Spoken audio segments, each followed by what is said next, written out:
सबको नमस्ते।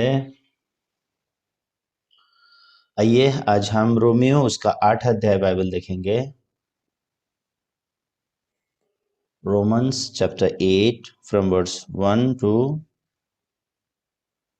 9 हम लोग पढ़ेंगे।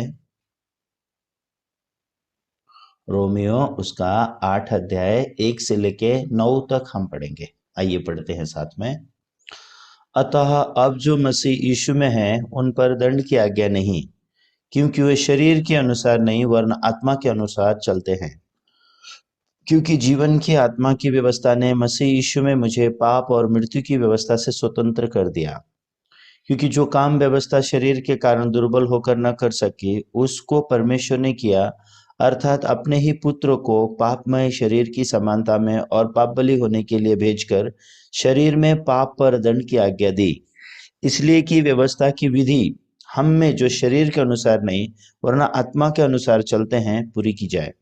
क्योंकि शारीरिक व्यक्ति शरीर की बातों पर मन लगाते हैं, परंतु आध्यात्मिक आत्मा की बातों पर मन लगाते हैं। शरीर पर मन लगाना तो मृत्यु है, परंतु आत्मा पर मन लगाना जीवन और शांति है। क्योंकि शरीर पर मन लगाना तो परमेश्वर से बैर रखना है, क्योंकि न तो परमेश्वर की व्यवस्था के अधीन है और न हो सकता है। और जो शारीरिक दशा में है वो परमेश्वर को प्रसन्न नहीं कर सकते। परंतु जबकि परमेश्वर का आत्मा तुम में बसता है तो तुम शारीरिक दशा में नहीं परंतु आत्मिक दशा में हो। यदि किसी में मसीह का आत्मा नहीं तो वो उसका जन नहीं। मैंने 9 वचन तक पढ़ा।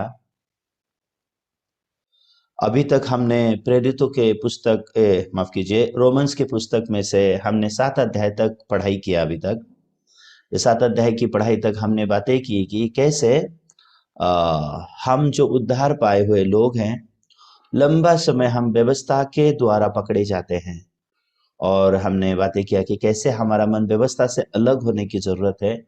फिर उसके बाद हमने बात किया कि कैसे हम हमारे शरीर में अच्छाई ढूंढते हैं और कैसे शरीर से बाहर निकलना है, इसके बारे में हमने बात किया। तीसरा चीज हमने बात किया था हमारे अंदर से आने वाली इच्छा। तो हमारे अंदर से आने वाली इच्छा को हम क्या सोचते हैं, ये परमेश्वर के आत्मा का गाइडेंस है क्या, ऐसा हम सोचते हैं। क्योंकि हमारे मन में इच्छा ही उत्पन्न होती है। कभी कभी हमको प्रचार करने की इच्छा होती है, कभी कभी हमको गवाही देने की इच्छा होती है, कभी कभी हमें सेवा के लिए दान करने का इच्छा होता है। कई बार हम अलग अलग प्रकार की इच्छाएं हमारे अंदर आती है। हमारे अंदर सिर्फ अच्छा करने की इच्छा आती है ऐसा नहीं है, बुराई करने की भी इच्छा भी हमारे मन में उत्पन्न होती है और अच्छा करने की इच्छा भी हमारे अंदर उत्पन्न होती है। लेकिन इस बारे में भी लोग अपने आत्मिक जीवन में बहुत सारे मुश्किलें महसूस करते हैं, दुविधा में रहते हैं और उनको एग्जैक्टली समझ में नहीं आता है ये परमेश्वर का गाइडेंस है या नहीं है, ये पवित्र आत्मा के द्वारा चलाया जाना है या नहीं है। तो कई बार लोग ऐसे दुविधा का सामना करते हैं। वो दुविधा का सामना करने का कारण भी क्या है, वो पवित्र आत्मा की अगुवाई को ठीक रीति से जानते नहीं है। इसलिए पवित्र आत्मा की अगुवाई जो होता है, जो नए सिरे से जन्म पाए हुए जो लोग हैं, वो पवित्र आत्मा की अगुवाई को कैसे समझ सकेंगे कि ये ही पवित्र आत्मा की अगुवाई है। सबसे पहले तो आपने उद्धार पाया हुआ होना चाहिए और आपके अंदर ईश्वर का आत्मा होना चाहिए। अगर आप पापी हो, अगर अभी तक आप धर्मी और पवित्र बनने के स्तर तक पहुंचे हुए नहीं हो, तो आप पवित्र आत्मा की अगुवाई आपको कभी नहीं मिल सकती, क्योंकि आप में ईश्वर का आत्मा नहीं है। और बाइबल में साफ लिखा है जिसके अंदर ईश्वर का आत्मा नहीं है वो मसीही का जन नहीं है, मतलब वो परमेश्वर का जन नहीं हो। He is not a Christian. तो लोग अपने आप को मसीही तो बोलते हैं, लेकिन बिना परमेश्वर के आत्मा उनके अंदर हुए वो लोग अपने आप को मसीह बोलते हैं। तो मैं मसीह हूं इसका मतलब ये नहीं कि मैंने पानी का बपतिस्मा लिया है, या फिर मैं क्रिश्चियन धर्म में प्रवेश कर चुका हूं, या मैंने क्रिश्चियन धर्म के अनुसार मैंने जन्म लिया है। मैं मसीही हूं मतलब क्या है पता है, मैं यीशु का हूं, ये बोलने का मतलब ये होता है मैं यीशु का हूं। तो मैं यीशु का हूं इसका मतलब क्या है, यीशु का आत्मा मुझ में है तब मैं यीशु का हूं। नहीं तो मैं किसका हूं, मैं पाप का हूं। तब तक मैं किसका हूं, शैतान का हूं, मैं पाप का हूं। मेरा मालिक कौन है, ये पाप है। मेरी अगुवाई कौन कर रहा है, पाप कर रहा है, शैतान कर रहा है। लेकिन जब मैं सटीकता से नए सिरे से जन्म पाता हूं, जिसको हम बाइबल में उद्धार बोल के जानते हैं, तो जब हम नए सिरे से जन्म पाते हैं, जब हम उद्धार पाते हैं, हमको परमेश्वर की संतान होने का अधिकार मिलता है। ये चीज क्लियर होना चाहिए। इसलिए यूहन्ना की पुस्तक में क्या लिखा हुआ है, यूहन्ना का पहला अध्याय उसके 12 वचन में क्या लिखा है, परंतु जितनों ने उसको ग्रहण किया, जॉन चैप्टर 1 वर्स 12, परंतु जितनों ने उसको ग्रहण किया उतनों को उसने परमेश्वर की संतान होने का अधिकार दिया। मतलब हर एक जन के पास परमेश्वर का संतान होने का अधिकार है ऐसा नहीं है। लोगों के हृदय में यीशु मसीह को ग्रहण करने का दिन होता है। यीशु मसीह को ग्रहण करना मतलब मसीह धर्म को ग्रहण करना नहीं है। यीशु मसीह को ग्रहण करना मतलब बपतिस्मा लिया मतलब ये प्रूफ नहीं है मैंने यीशु को ग्रहण किया है। यीशु को जब लोग ग्रहण करना मतलब क्या है, एग्जैक्टली वो लोग अपने मन में पापों से उद्धार को प्राप्त करते हैं। उसको नए सिरे से जन्म बोल के कहा गया है। उसको परमेश्वर की आत्मा से और पानी से जन्म लेने के बारे में यीशु ने निकोदेमुस को बोली हुई बात है। यूहन्ना के 3 अध्याय में भी यीशु निकोदेमुस को बोलते हैं कि, क्योंकि हालांकि निकोदेमुस यीशु की बहुत तारीफ करता है, वो कहता है तुम परमेश्वर की ओर से गुरु होकर के आए हो, अगर परमेश्वर तुम्हारे संग नहीं तो कोई ऐसा काम नहीं कर सकता। हालांकि उस पीढ़ी में सभी लोग यीशु से नफरत करते थे, यीशु को पसंद नहीं करते थे, बहुत लोग ऐसे थे, लेकिन निकोदेमुस ऐसा नहीं था। निकोदेमुस यीशु का इज्जत करता था, बहुत सम्माननीय तरीके से यीशु के पास आता था। आप परमेश्वर की ओर से गुरु बनकर आए हो, ऐसे करते हुए आता था। लेकिन यीशु ने जब निकोदेमुस को देखा, नहीं, जब तक तुम नए सिरे से जन्म नहीं पाओगे तुम स्वर्ग को देख नहीं पाओगे। तो निकोदेमुस के पास सवाल था, क्या इंसान बुढ़ा हो गया तो कैसे जन्म ले सकता है, क्या वो अपने माँ के कोख में वापस जाए? ऐसी बातें करते समय यीशु मसीह निकोदेमुस को एग्जैक्टली एक्सप्लेन करते हैं, नए सिरे से जन्म मतलब क्या है। आत्मा से और पानी से तुम्हें जन्म लेना होगा। आत्मा से और पानी से जन्म लेने का मतलब है, पानी जो बाइबल में कहा गया है ये परमेश्वर का वचन है, और आत्मा मतलब ईश्वर का पवित्र आत्मा के बारे में कहा गया है। सेम बात ये रोमियो के 8 अध्याय में, ये जो रोमियो के 8 अध्याय में अगर हम देखेंगे तो यहाँ पे लिखा है कि जिसमें परमेश्वर का आत्मा नहीं है वो मसीह का जन नहीं है। 9 वचन में लिखा है, रोमियो के 8 के 9 में लिखा है, परंतु जबकि परमेश्वर का आत्मा तुम में बसता है तो तुम शारीरिक दशा में नहीं परंतु आत्मिक दशा में हो। यदि किसी में मसीह का आत्मा नहीं है तो वो उसका जन नहीं है। तो जिसके अंदर ईश्वर की आत्मा नहीं है उसने आत्मिक जीवन जीने के बारे में सोचने का जरूरत नहीं है। जिसके अंदर ईश्वर का आत्मा नहीं है उसने ये नहीं सोचना है मैं आत्मा पे मन लगाऊंगा। कैसे वो आत्मा पे मन लगा के जी सकता है जब उसके पास आत्मा है ही नहीं? सही है कि नहीं? तो लोगों के पास ईश्वर का आत्मा हुए बिना भी लोग बहुत ऐसा दिखावा करते हैं जैसे कि वो लोग आत्मिक जीवन जी रहे। वो लोग दान देते हैं, वो जा करके सेवा का काम करते हैं, वॉलेंटियरली बहुत सारे चीजें करते हैं, और लोग धोखा खाते हैं कि मैं क्या कर रहा हूँ, आत्मिक जीवन जी रहा हूँ। आत्मा नहीं है, आत्मिक जीवन कैसे जिएंगे? उस समय में लोग शैतान से धोखा खाते हैं। बिना आत्मा के वो आत्मिक जीवन जीने की कोशिश करते हैं। आत्मा है ही नहीं, ईश्वर का आत्मा उनके अंदर है ही नहीं, आत्मा पे मन कैसे लगाएंगे? कैसे हो सकता है कि आत्मा का जीवन वो लोग जी सकेंगे? जी नहीं सकेंगे। लेकिन बहुत सारे लोग आत्मिक जीवन को ऐसे बाहरी रूप से समझते हैं, मैं प्रचार कर रहा हूं, या फिर मैं भूत निकाल रहा हूं, या फिर मैं भविष्यवाणी कर रहा हूं, या फिर मैं उपास कर रहा हूं, या फिर मेरा बपतिस्मा हुआ है। ऐसे बहुत सारे चीज वो लोग अपने अंदर प्रमाण ढूंढते हैं।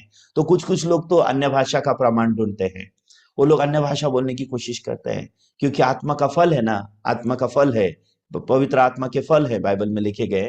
तो वो लोग क्या करते हैं, पवित्र आत्मा के फल ढूंढने की कोशिश करते हैं। तो पवित्र आत्मा के फल कैसे ढूंढते हैं? वो अन्य भाषा बोल के पवित्र आत्मा के फल ढूंढने की कोशिश करते हैं। हम ऐसा किया करते थे। तो हम लोग पवित्र आत्मा की भाषा बोलने की कोशिश करते थे। हालांकि उस समय मेरे पास ईश्वर का आत्मा नहीं था, मेरे अंदर पाप था। याद रखना, जिसके हृदय में पाप है उसके हृदय में ईश्वर का आत्मा नहीं है। पाप और ईश्वर का आत्मा साथ में नहीं रह सकता।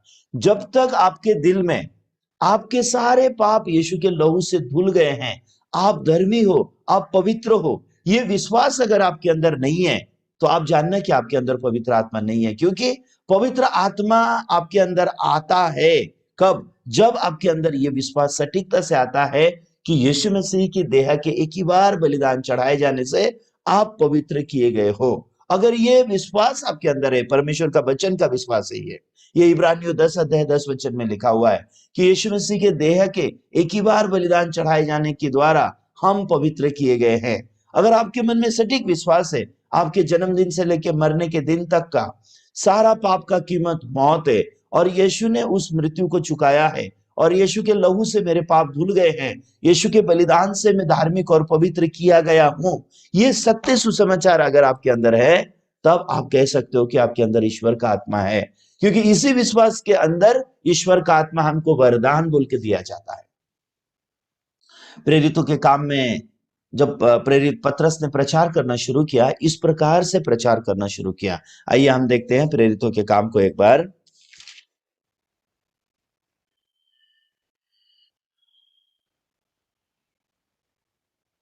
प्रेरितों का काम 2 अध्याय 38 वचन में वहां पे लिखा हुआ है, 2:38 वहां पे लिखा है, पतरस ने उनसे कहा, मन फिराओ और तुम में से हर एक अपने अपने पापों की क्षमा के लिए यीशु मसीह के नाम से बपतिस्मा लो, तो तुम पवित्र आत्मा का दान पाओगे।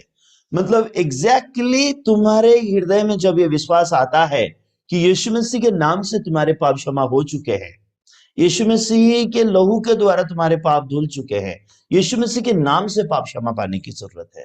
मतलब तुमने ये सत्य को जानने की जरूरत है कि कैसे यीशु ने तुम्हारे पाप अपने ऊपर उठा लिए, कैसे उन पाप को यीशु ने क्रूस पर खत्म करके, यीशु ने अपने लहू से तुम्हारे पाप धो के तुम्हें धर्मी और पवित्र बना लिया है। ये सत्य का सुसमाचार पर जब तुम विश्वास करते हो, उसी समय पवित्र आत्मा तुम्हें दान बोल के दिया जाता है। तो जब पवित्र आत्मा जब तुम्हारे अंदर आता है, उस समय से तुम अब अगला जीवन जी सकते हो। वो कौन सा है? आत्मा पे मन लगा के जीना। उस समय से शरीर पर मन लगा के जीना नहीं है, उस समय से आत्मा पे मन लगा के जीना क्या है, ये विषय को आपने ढूंढने की जरूरत है। लेकिन उन दिनों में सच में हमको पता नहीं था पापों की क्षमा पाना क्या है, उद्धार पाना क्या है। बस हम चर्च में जाते, गाना गाते, बपतिस्मा लिए और दान देना और चर्च अटेंड करना और चर्च के काम करना, ये सब चीजों को बहुत महत्व दिया जाता था। और उसके बाद हमारे रिवाइवल मीटिंग्स होते थे, और उन मीटिंगों में वो प्रीचर लोग जो है वो हाथ रखने का काम करते थे, हाथ रख के पवित्र आत्मा देने के मामले को लेकर के।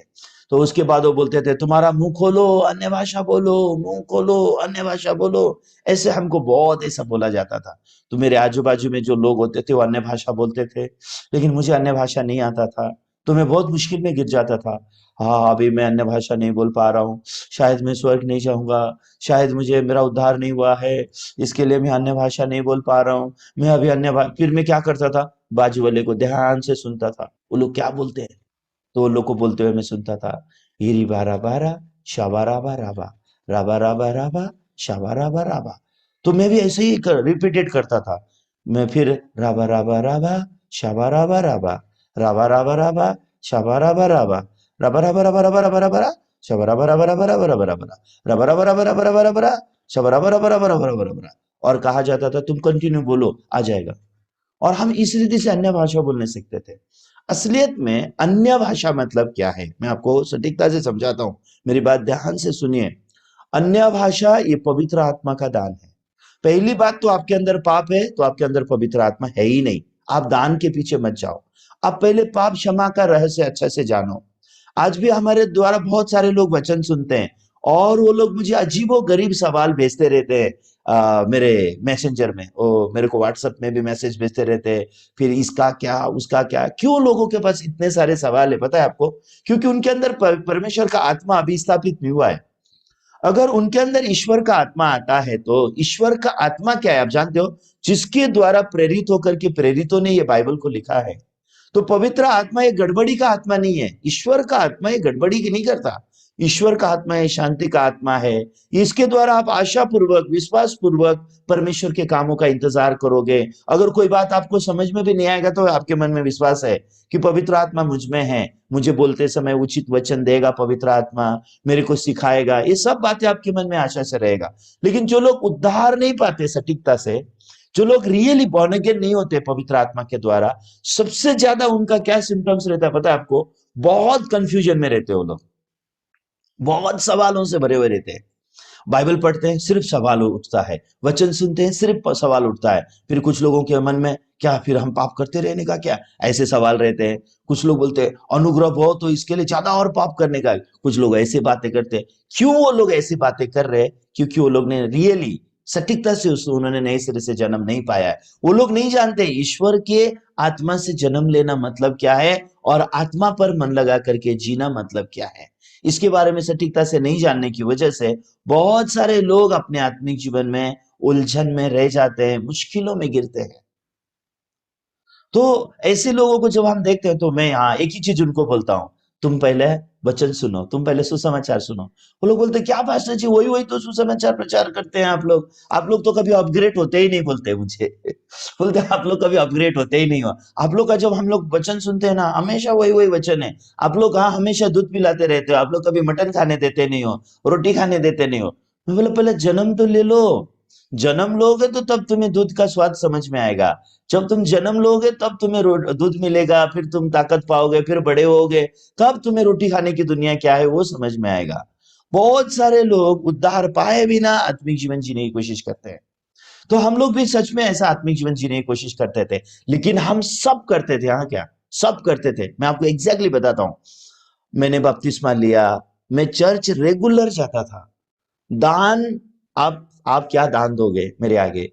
मैं 3,500 सैलरी पाता था। माफ कीजिए ऐसा बोलने के लिए, मैं अपनी बढ़ाई नहीं कर रहा हूँ, मैं अपना दुखड़ा जाहिर कर रहा हूँ। ओके, मैं मेरे दुख को बता रहा हूँ आपको। ये बढ़ाई करने की बात नहीं है। जो आदमी पाप में है और जो आदमी नरक में जा रहा है, उसने बहुत सारा दान दे दिया तो क्या वो स्वर्ग में जाएगा? ऐसा तो हो ही नहीं सकता है। फिर क्या बढ़ाई करना उस प्रकार के बातों का।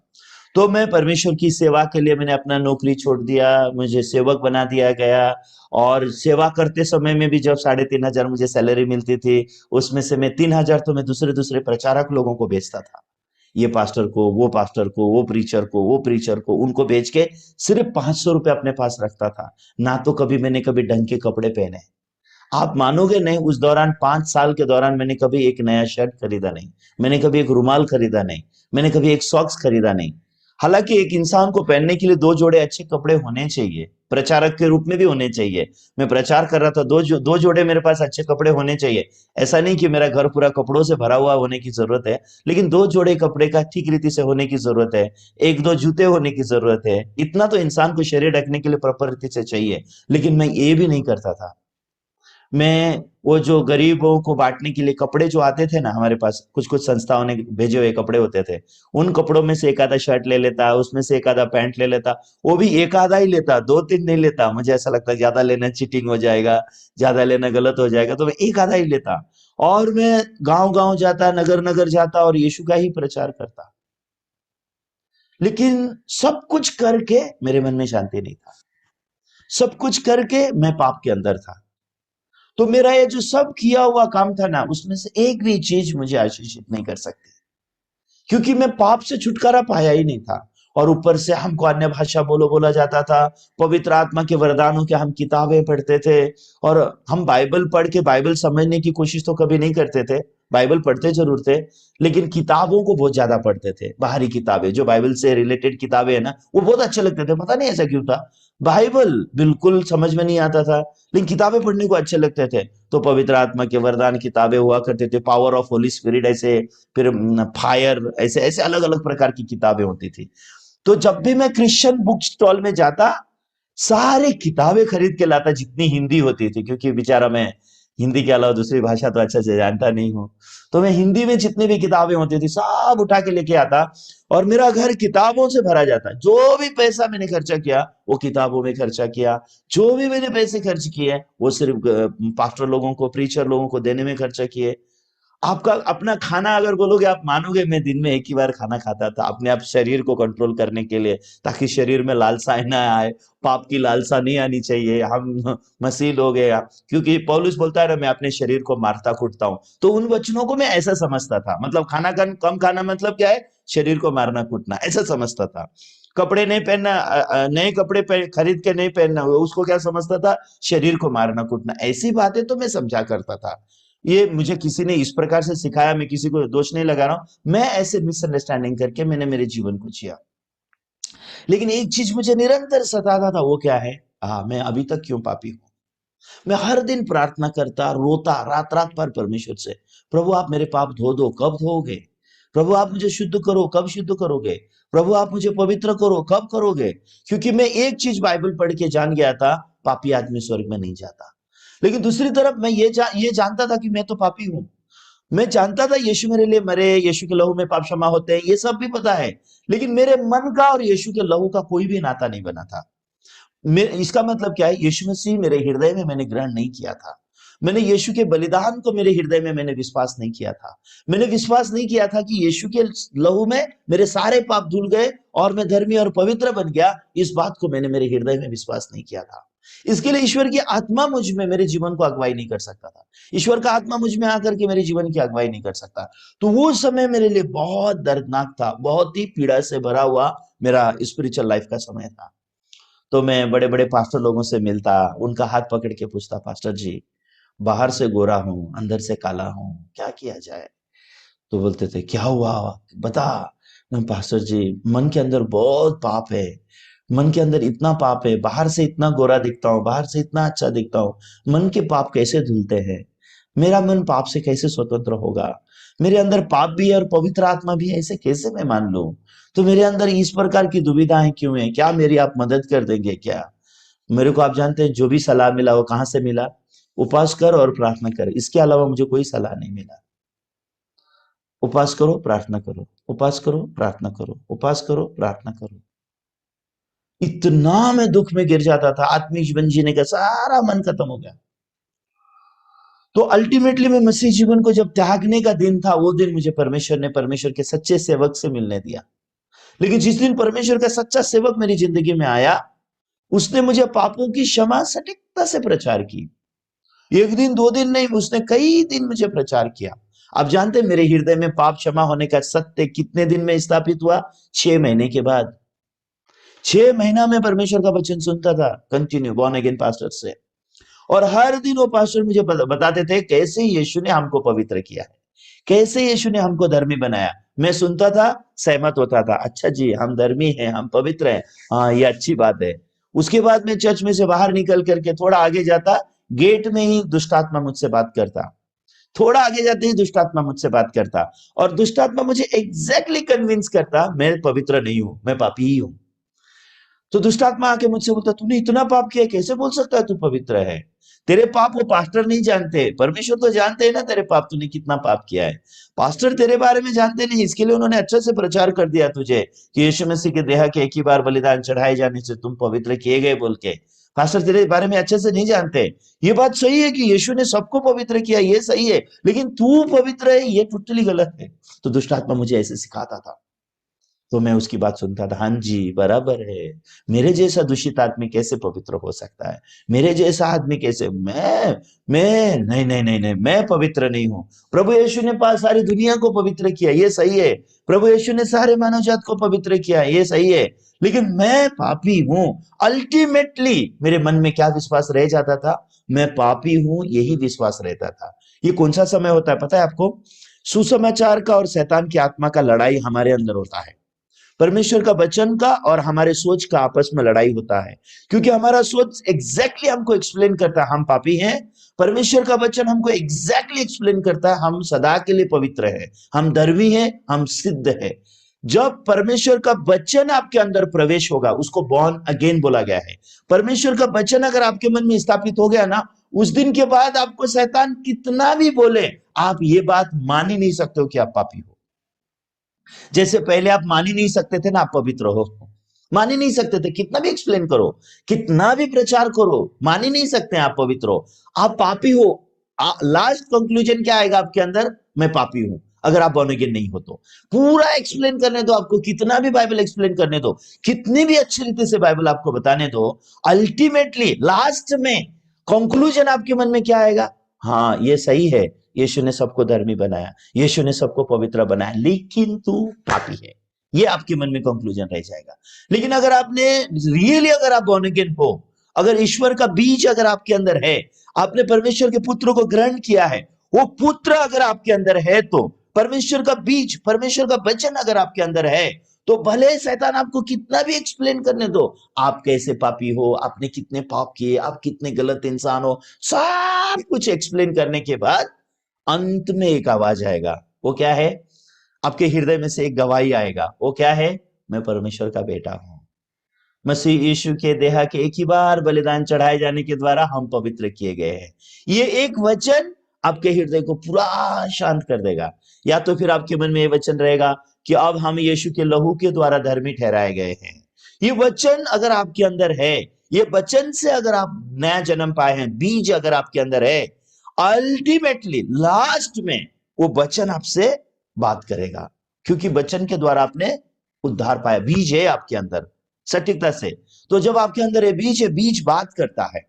तो जब से इब्रानियों 10 अध्याय 10 वचन मेरे दिल में एक दिन कैसे स्थापित हुआ आप जानते हैं? मेरे मन में बहुत लड़ाई चल रहा था। 6 महीना मैंने सुसमाचार सुना, पास्टर पार्क का बॉर्न अगेन किताब भी मैंने बहुत बार पढ़ा, लेकिन मेरे मन की लड़ाई खत्म नहीं होती थी। मैं हर दिन चर्च जाता, हर दिन बॉर्न अगेन पास्टर से वचन सुनता, जैसे आप लोग हर दिन जूम में, यूट्यूब में, फेसबुक में इकट्ठा होकर के आप सुनते हैं ना, वैसे मैं भी हर दिन चर्च में जाके सुनता था। तो सुनता था, एक कन्विंस हो जाता था मैं पवित्र हूं, मैं धर्मी हूं। फिर उसके बाद बाहर आता था, फिर मैं पापी हूं, ऐसा कन्विंस हो जाता था। क्यों? कभी मैं धर्मी, कभी मैं पापी, कभी मैं पवित्र, कभी मैं पापी। क्यों ऐसा? क्योंकि मेरे अंदर ईश्वर का बीज नहीं था, परमेश्वर का वचन नहीं था। लेकिन जब वो दिन, जब आज मैं याद करता हूं, मैं वो चर्च के गेट के बाहर खड़ा था और बाहर खड़े रह करके मैं इतनी दुविधा में था। शैतान मुझे कंटिन्यू चिल्ला रहा था, तू पापी है, तू नरक ही जाएगा, तेरे लिए स्वर्ग है ही नहीं, तेरे जैसा आदमी तो पक्का नरक जाएगा, तू पापी ही है, तू पवित्र नहीं है। तो मैं ऐसे सोचते सोचते सोचते सोचते सोचते सोचते सोचते 6 महीना वचन सुन चुका हूं। 6 महीने में पास्टर ने कितनी तो भी बाइबल के भाग मुझे प्रचार किए होंगे कि कैसे यीशु ने अपना शरीर क्रूस पर बलिदान करके यीशु ने मुझे पवित्र किया है। इस भाग को पास्टर ने मुझे कितनी बार प्रचार किया होगा, उसका कोई हिसाब नहीं है। सच्ची में मेरे मन में वो वचन का प्रवेश करने का दिन मैं कभी नहीं भूल सकता। वो दिन मेरे मन में इतनी लड़ाई हुई, अंत में परमेश्वर ने मुझे कैसी बुद्धि दी पता है आपको? मेरे मन में एक बुद्धि आया। कैसा बुद्धि आया? ठीक है, मैं नरक जाना है ना, जाऊंगा, क्या कर सकता हूं उसके लिए? नरक मेरे लिए निश्चित है ना, ठीक है। लेकिन शैतान, मैं तेरे पे भरोसा करके तो मैं नरक नहीं जाऊंगा, मैं यीशु के वचन पर भरोसा करूंगा। मैं इब्रानियों 10 अध्याय 10 वचन में विश्वास करूंगा कि यीशु मसीह के देह के एक ही बार बलिदान चढ़ाए जाने के द्वारा मैं पवित्र किया गया हूं। मैं इस सत्य वचन पर विश्वास करूंगा। उसके बाद अगर यीशु मुझे नरक में भेजता है, मुझे भेजने दे, लेकिन मैं तेरे ऊपर तो भरोसा नहीं करूंगा। वो दिन मेरे मन फिराव का दिन था। वो दिन मेरे उद्धार का दिन था। वो दिन परमेश्वर ने सच में मुझे मदद किया, ऐसी बुद्धि देके ये मानने के लिए मुझे अनुग्रह किया कि यीशु मसीह के देह के बलिदान के द्वारा मैं पवित्र किया गया हूं। मैं ये वचन जब मेरे हृदय में आया, वचन मेरे दिल में जब स्थापित हुआ, उस दिन से लेके आज तक एक बार भी शैतान ने मुझे नहीं सिखाया मैं पापी हूं। एक बार भी नहीं आया शैतान, क्योंकि शैतान वचन को जानता है, शैतान वचन देखता है।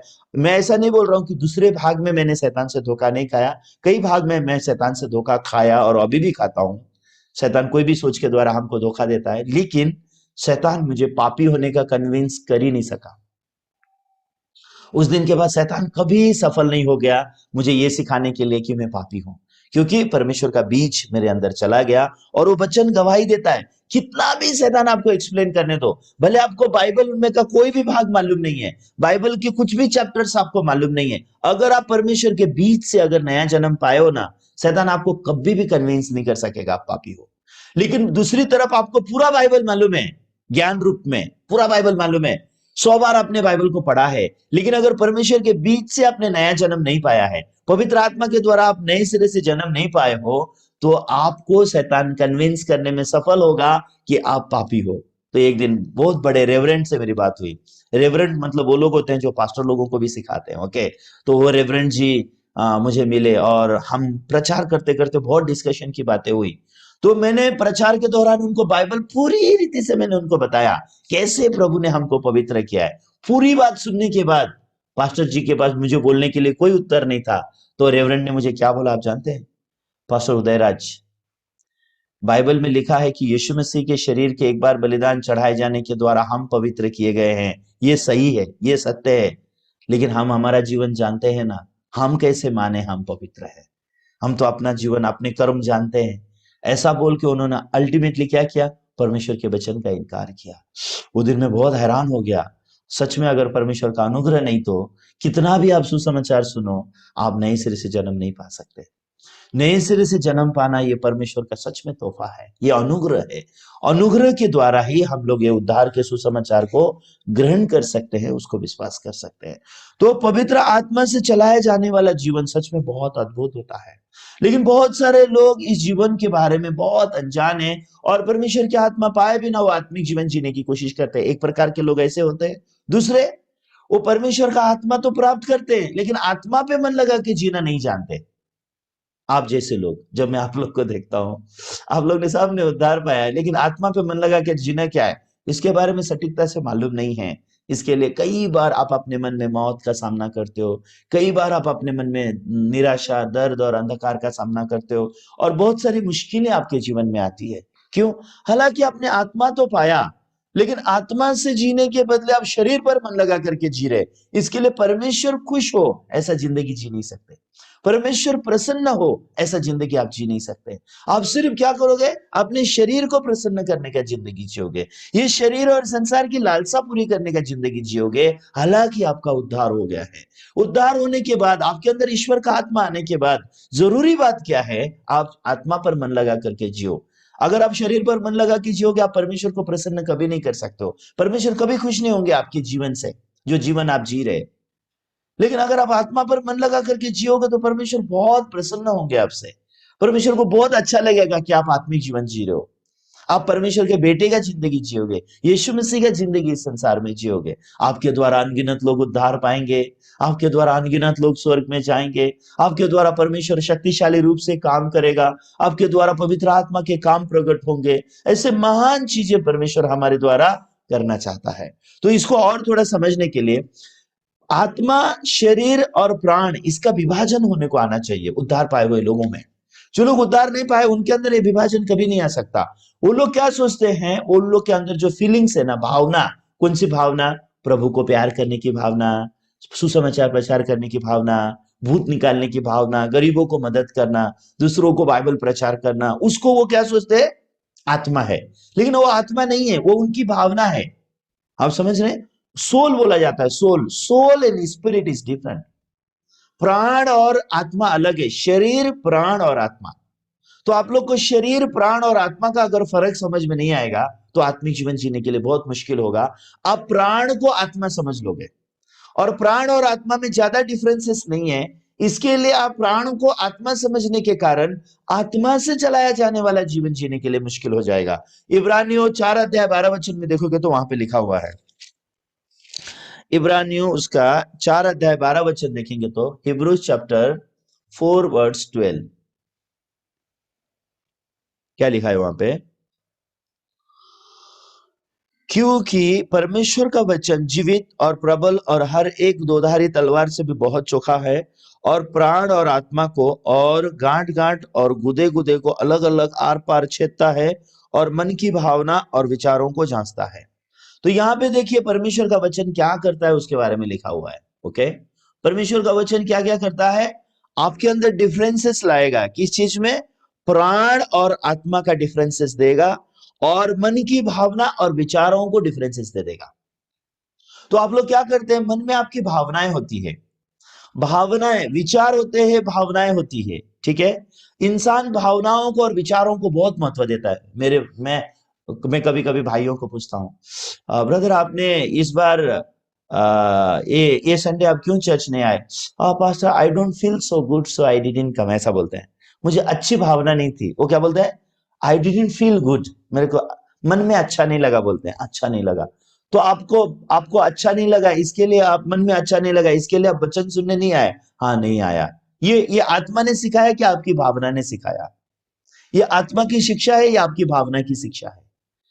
ये कहां से ऐसी भावना आती है? पवित्र आत्मा ऐसी भावना देगा कि आप चर्च ना जाओ, आप वचन ना सुनो? ऐसी भावना पवित्र आत्मा से है? बिल्कुल नहीं है।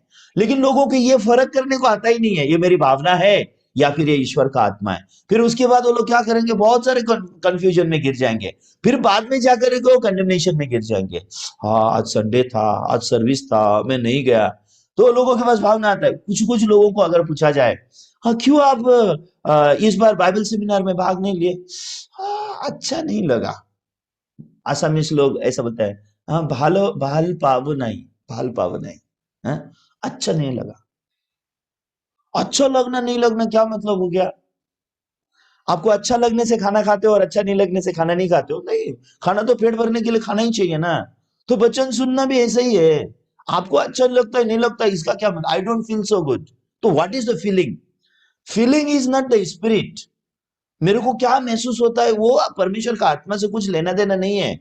ईश्वर का आत्मा मेरी भावनाओं से अलग है, परे है। लेकिन लोग क्या करते हैं, उद्धार पाने के बाद भावनिक हो जाते हैं। हालांकि उद्धार पाने से पहले भी लोग भावनिक ही होते हैं। लोग भावना को आत्मिक जीवन समझ लेते हैं। तो कभी कभी लोगों की ऐसी भावना उठती है किसी को देख के, हाँ चलो थोड़ा सा मैं पैसे दान कर देता हूँ, थोड़ा थोड़ा सोला ये कर देता हूँ। ये पवित्र आत्मा का कोई गाइडेंस उनके पास नहीं है। लेकिन वो अपनी भावनाओं के पीछे चलने शुरू कर देते हैं। और जब वो भावनाओं के पीछे चलते हैं उनको लगता है मैं सही कर रहा हूं। लेकिन उस समय में वो परमेश्वर के आत्मा के गाइडेंस को बिल्कुल समझ नहीं सकते। वो भावना और वो भावना और प्राण उसमें डिफरेंस, प्राण और आत्मा में डिफरेंस नहीं कर सकते हैं। तो प्राण जो होता है ये बस आपके अंदर से आया हुआ एक फीलिंग के द्वारा होता है। प्राण की जो बातें होती है, भावनाएं होती है, आपके विचार होते हैं, और एक पवित्र आत्मा का क्लियर गाइडेंस होता है। आत्मा से चलाया चलना मतलब क्या है? What does the word of God says? परमेश्वर का वचन क्या कहता है?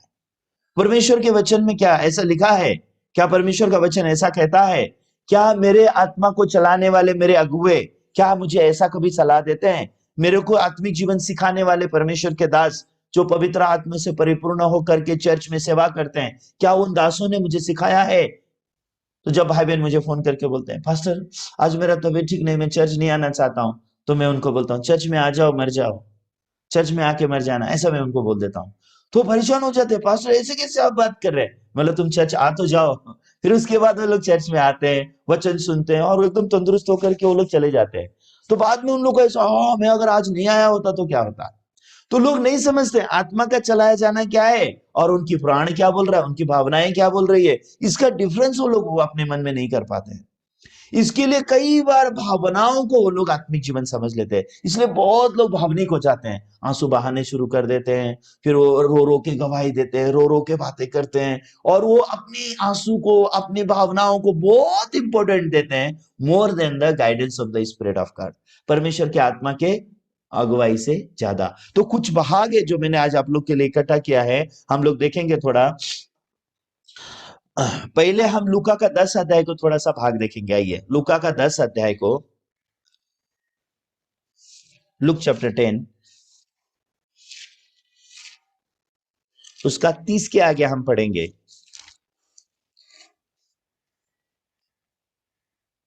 30 के आगे, लुक चैप्टर 10 का 30 के आगे। यीशु ने उत्तर दिया, एक मनुष्य यरूशलेम से यरीहो को जा रहा था कि डाकुओं ने घिर कर उसके कपड़े उतार लिए और मारपीट कर उसे अधमरा छोड़कर चले गए। और ऐसा हुआ कि उसी मार्ग से याजक जा रहा था, परंतु उसे देखकर कतरा कर चला गया। इसी रीति से एक लेवी उस जगह पर आया, वह भी उसे देख के कतरा कर चला गया। परंतु एक सामरी यात्री वहां आ निकला और उसे देखकर तरस खाया, और उसने उसके पास आकर उसके घाव पर तेल और दाखरस डालकर पट्टियां बांधी और अपनी सवारी पर चढ़ाकर सराय में ले गया और उसकी सेवा टहल की।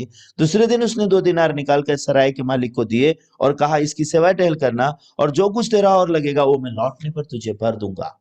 अगर आप यीशु मसीह के इस दृष्टांत में देखोगे तो आपको आत्मिक जीवन का अर्थ समझ में आएगा। यहाँ पे एक आदमी है जो अधमरा है। ये अधमरा व्यक्ति को कोई मदद नहीं कर रहा था, मतलब इसका उद्धार कोई नहीं कर सकता था। ये अधमरा व्यक्ति कौन है? ये हमारा रूप है, जो हम लोग पाप और मृत्यु के कारण हमको अधमरी दशा में हम थे और बस हम नरक की ओर जा रहे थे। हमें बचाने वाला कोई नहीं था, क्योंकि हम पहले ही पाप और मृत्यु में होने के कारण हमें नरक से बचाने वाला कोई नहीं है। लेकिन एक दिन ये दयालु सामरी आया, मतलब यीशु मसीह हमारी जिंदगी में आया। यीशु मसीह हमारी जिंदगी में आके उसने तेल और दाखरस डाला। इसका मतलब क्या है? उसने अपने लहू से हमारे पाप धो दिए और उसने हमें अपनी आत्मा दी। उसके बाद हमारे घावों को उसने बांधा और हमको सराया में लेके गया। ये सराया क्या है? ये उद्धार पाया हुआ कलीसिया है, जहां नए सिरे से जन्म पाए हुए पास्टर रहते हैं। वो नए सिरे से जन्म पाए हुए कलीसिया में वो मुझे लेके जाता है, जिसको बाइबल में सराया बोला गया है। एक चर्च होता है जहां मैं अपनी मर्जी से जाता हूं, एक चर्च होता है जहां प्रभु का वचन मुझे लेके जाता है। एक एक यीशु वो होता है जिसको मैं विश्वास करता हूं, जो मेरा पाप कभी नहीं धोता। एक यीशु वो है जो परमेश्वर का पुत्र है, जिसने मेरे पाप धोए हैं। ये डिफरेंसेस करने को आना चाहिए। दो यीशु हैं, एक यीशु जिसको मैं बनाता हूं, वो मेरे पाप नहीं धोता। लेकिन बाइबल में जो परमेश्वर का पुत्र यीशु है, वो उसने तो मेरे पाप धो दिए हैं। जब तक मैं बाइबल के यीशु को विश्वास नहीं करता, मैं उद्धार नहीं पाता। उससे पहले भी मैं यीशु पे विश्वास कर रहा होता हूँ, मैं क्रिश्चियन ही होता हूँ, चर्च ही जाता हूँ। और एक ऐसा चर्च होता है जिसमें जिंदगी भर में जाता हूं, मैं पापी का पापी रह जाता हूं। ये वो उद्धार पाई हुई कलीसिया नहीं है। एक ऐसा पास्टर जो मुझे निरंतर सिखाता है, लेकिन मैं उद्धार पाता ही नहीं हूं, मैं पापी का पापी रह जाता हूं। ये उद्धार पाया हुआ पास्टर नहीं है।